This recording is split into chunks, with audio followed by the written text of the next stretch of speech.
তো আমরা এর আগের দিন আমাদের যে বায়োলজিক্যাল ক্লাসিফিকেশন চ্যাপ্টার তার দুটো লেকচার অলরেডি পড়ে ফেলেছি, প্লেলিস্টে রয়েছে। তোমরা গিয়ে আগে সেই লেকচারগুলো দেখে নাও, না হলে আজকের যে 3 নম্বর লেকচার এটা বুঝতে পারবে না।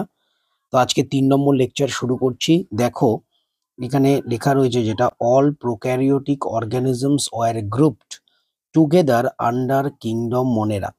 যত প্রোক্যারিওটিক অর্গানিজম রয়েছে, প্রোক্যারিওটিক মানে যাদের শরীরে আদিম সেল রয়েছে, মানে উন্নত সেল নেই, প্রাচীন যে সেল সেটাকে বলে প্রোক্যারিওট। তাহলে যত রকম প্রোক্যারিওটিক অর্গানিজম গুলো রয়েছে তাদের এই যে কিংডম মনেরা তার মধ্যে কিন্তু ঢোকানো হয়েছে। And the unicellular eukaryotic organism were placed in kingdom protista. Unicellular মানে সিঙ্গেল সেল, কিন্তু ইউক্যারিওটিক মানে উন্নত সেল। এককোষী প্রাণী কিন্তু উন্নত সেল, তাদের রাখা রয়েছে কোথায়? প্রোটিস্টার মধ্যে রাখা রয়েছে। এবার দেখো, kingdom Protista has brought together chlamydomonas, chlorella, earlier placed in অ্যালগা within plant and both having cell wall. তাহলে এই যে কিংডম প্রোটিস্টা, এখন যে আমরা কিংডম প্রোটিস্টা দেখছি, যে কিংডম প্রোটিস্টা মানে হচ্ছে তোমার ইউনিসেলুলার ইউক্যারিওটিক সেল থাকে। সেই কিংডম প্রোটিস্টার মধ্যে ক্ল্যামাইডোমোনাস, যেটা কিন্তু সিঙ্গেল সেল অর্গানিজম, ক্লোরেল্লা যেটাও সিঙ্গেল সেল অর্গানিজম, এই দুটোকেই স্থান দেয়া হয়েছে। কিন্তু এটা আগে ছিল প্লান্টের মধ্যে। কেন প্লান্টের মধ্যে ছিল? আমরা আগেই বলেছিলাম 2 সিস্টেম ক্লাসিফিকেশনে প্লান্ট তাদেরই বলা হচ্ছে যাদের সেল ওয়াল আছে। আগে যেমনি ছিল তোমার animal kingdom, plant kingdom. Plant kingdom মানে যাদের সেল ওয়াল আছে, অ্যানিম্যাল কিংডম মানে যাদের সেল ওয়াল নেই। তো যেহেতু এদের প্রত্যেকেরই সেল ওয়াল আছে, তখন একটা ক্যারেক্টারই দেখা হয়েছিল সেল ওয়াল। যেহেতু এদের সেল ওয়াল আছে, সেই জন্য এদের প্লান্টের মধ্যে, অ্যালগির মধ্যে রাখা হয়েছিল। কিন্তু বর্তমানে এদেরকে রাখা হয়েছে কোথায়? প্রোটিস্টার মধ্যে। With paramecium and amoeba which were earlier placed in the animal kingdom. তার মানে দেখো, এই যে অ্যামিবা, প্যারামোসিয়াম এগুলো সবই সিঙ্গেল সেল অর্গানিজম, কিন্তু এদের ক্ষেত্রে তোমার সেল ওয়াল নেই। সেল ওয়াল না থাকলেও, যেহেতু আমরা 5 কিংডম আর এইচ হোয়াইটেকারের 5 কিংডম ক্লাসিফিকেশন পড়ছি, এখানে কিন্তু সেল ওয়াল আছে সেল ওয়াল নেই এইটা ক্রাইটেরিয়া নয়। এখানে ক্রাইটেরিয়া যেটা, সেটা হলো যে ইউনিসেলুলার ইউক্যারিওটিক মানে সিঙ্গেল সেল, ইউক্যারিওটিক মানে উন্নত সেল থাকলেই সেটা প্রোটিস্টার মধ্যে ঢুকবে। যেহেতু এই অ্যামিবা, প্যারামোসিয়াম এরা প্রত্যেকেই এককোষী প্রাণী, উন্নত সেল এদের রয়েছে, সেই জন্য এদের সেল ওয়াল থাক বা না থাক সেটা ফ্যাক্টর নয়। যেটা আগে ফ্যাক্টর ছিল, বর্তমানে ফ্যাক্টর নয়। 5 কিংডম ক্লাসিফিকেশনে ফ্যাক্টর নয়। 5 কিংডমে কিন্তু এদের তোমার ওই প্রোটিস্টার মধ্যেই রাখা হয়েছে। আগে অ্যানিমেল কিংডমে ছিল, কিন্তু এখন প্রোটিস্টায় রয়েছে। Which lack of cell wall, যেটা বললাম। It put together organism which in earlier classification were placed in different kingdoms.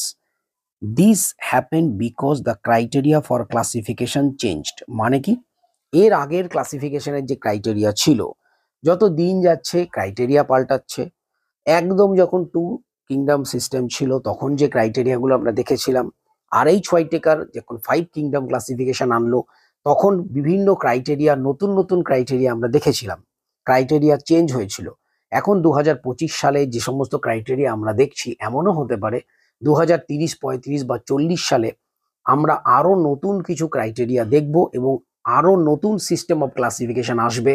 সেক্ষেত্রে এখন অ্যানিম্যাল বলো, প্লান্ট বলো, যে যে কিংডমের মধ্যে পড়ছে, তখন সেগুলোও চেঞ্জ হয়ে যেতে পারে। তো যত দিন যাচ্ছে ক্লাসিফিকেশনের ক্রাইটেরিয়া চেঞ্জ হচ্ছে, ক্লাসিফিকেশন চেঞ্জ হচ্ছে, এবং অর্গানিজম গুলোও কিন্তু বিভিন্ন বিভিন্ন যে কিংডমের মধ্যে চেঞ্জ হয়ে যাচ্ছে। This kind of changes will take place future to depending on the improvement of our understanding of characteristics and evolutionary relationship. যেটা বললাম, যত দিন যাবে এগুলো কিন্তু আরো চেঞ্জ হতে থাকবে।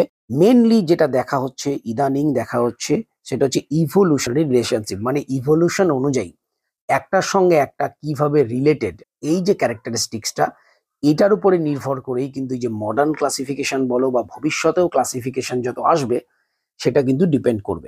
Over time an attempt has been made to evolve a classification system which reflect not only morphological, physiological and reproductive similarities but also phylogenetic that is based on evolutionary relationship.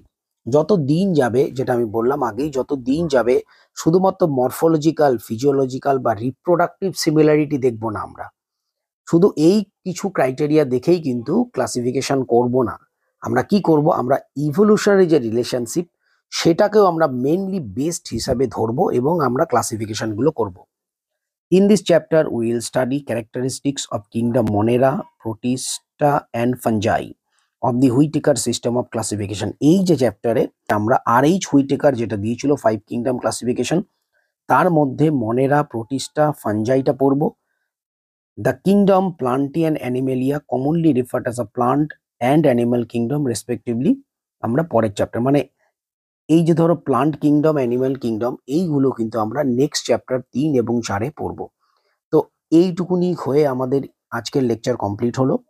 তো এরপর আমরা কিন্তু পরপর এই যে kingdom মনেরা যেটা দেখতে পাচ্ছ, হ্যাঁ, তারপর এরপরেই যেটা আসছে এই আরাকে ব্যাকটেরিয়া, ইউ ব্যাকটেরিয়া, হ্যাঁ, তারপর কিংডম প্রোটিস্টা, এইগুলো বিভিন্ন রকম যা যা আছে সেগুলো পরপর পড়তে থাকবো।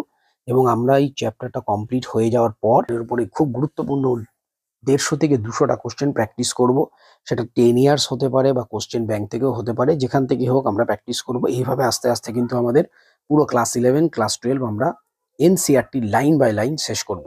তো সবাই খুব ভালো থেকো, মন দিয়ে পড়াশোনা করো, চ্যানেলটা সাবস্ক্রাইব রাখো, নোটিফিকেশনটা অন করে রাখো নিট রিলেটেড যাবতীয় ইনফরমেশনের জন্য। টাটা।